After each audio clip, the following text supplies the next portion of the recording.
Now, let me give you an example of another thing you can do to come up with some great ideas. So, you know how we mentioned a spatula a minute ago, right? I typed in spatula. Well, go ahead, type in spatula. And look at this. When you type it in, it's going to show you a lot of different keywords that come up. Now, this one caught my attention right here. Fish spatula. You see that? So I saw that and I was like, hey, I didn't even think about a fish spatula. So that's going a few steps deep. It's about like 4 levels deep. And let's click on it.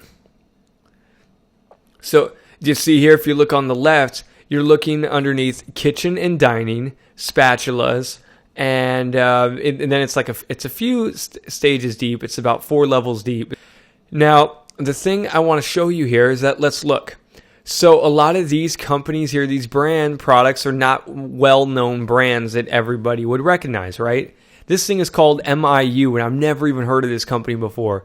Adico, Amco, Kuhn, HIC brand that cooks red hot silicone stuff. Victorinox. Did I say that? Victorinox? I have no idea how to even pronounce that. Norpro. Microplane, Kuhn, Wursthoff. So you see how these are really unknown brands that you don't recognize? So that's a good sign. This thing is, it's not just being completely run by major brands. So I have heard of this company, MasterChef, but that's one of the only companies out of all these that I have heard about. So again, that's a good sign. So then what we're going to do, let's go ahead and click on the MIU France large stainless steel spatula. Let's click on that. So look, this thing is being sold for $10.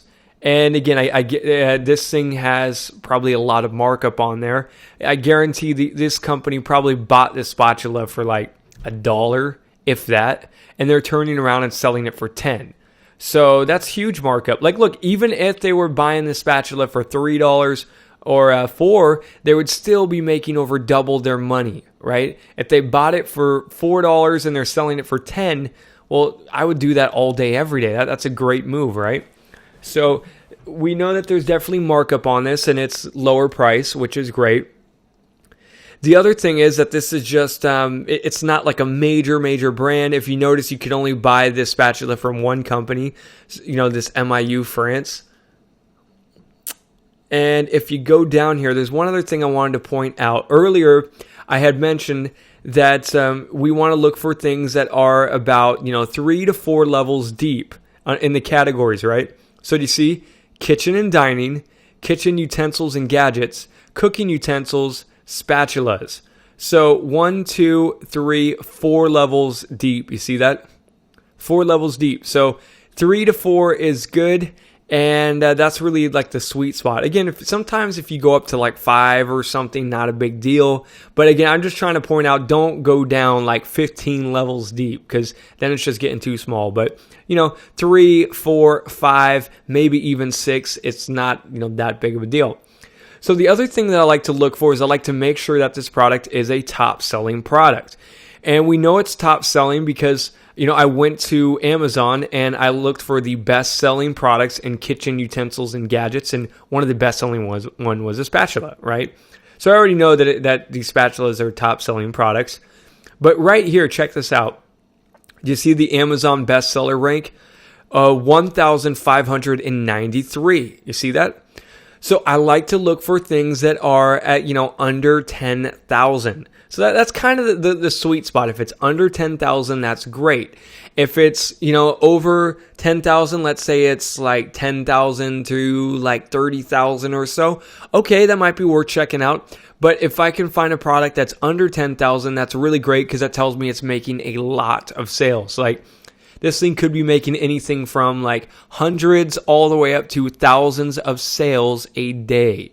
And that's what we want to do. We want to get our product up on top. We want to get our spatula up above this spatula and knock this guy out, so that way we can get those kind of sales. All right?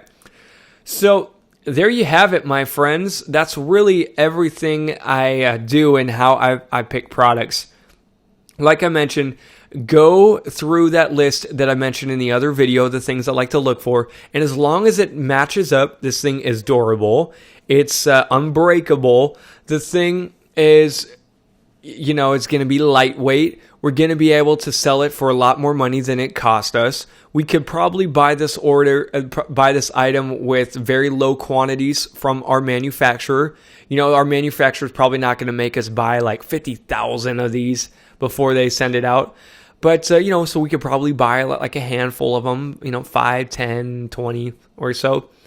And all those other things that we mentioned, this thing has it. So this can definitely be a winner, right? And also, too, I just want to give you one other example of some great things. If you go into shop by department, you can always go into beauty, health, and groceries and go into supplements, because we'll probably talk a little bit more about supplements, I'm sure. But if you go into the supplements, you can then look for what's best selling, like we did earlier. And look, a lot of these supplements here, you could just go down the top 100s list. Look, you're going to find super strength, like a testosterone thing right here. How about, look, a workout supplement? This thing is a probiotic supplement, and that's being sold for $15. You see that? Creatine powder. Kelp capsule. You see that? So look, then what I would do is, now that I know that these are all the top supplements, I would then go up here to the top, and let's just type in kelp supplements. And let's look. Is this thing being completely controlled by major brands? Now, I've heard Nature's Way before. Now, I haven't heard of this company before. Country Life, never heard of before. This thing is called Swanson, never heard of before. Solgar, Sea Kelp, never even heard of before. So again, this right here would be a great opportunity. Kelp supplements, right? So this would be another thing that might be worth selling. And is there a markup? You bet. Again, like I mentioned earlier, you can get supplements done for as cheap as like $1 or $2. And as you can see, some of these guys this guy's selling this one for $16.50, $11.69, etc. So this could be a great product to do. And also, remember that one point I made in the last video is the product recurring? Is it something that people buy again and again? Remember that? Do people buy supplements again and again? Yes. So that's why supplements are a great product. They're going to buy it over and over again. So there you go. I just gave you a few ideas, and I showed you step by step how to come up with your own. So go ahead, come up with your own product idea, and then I will see you in the next video.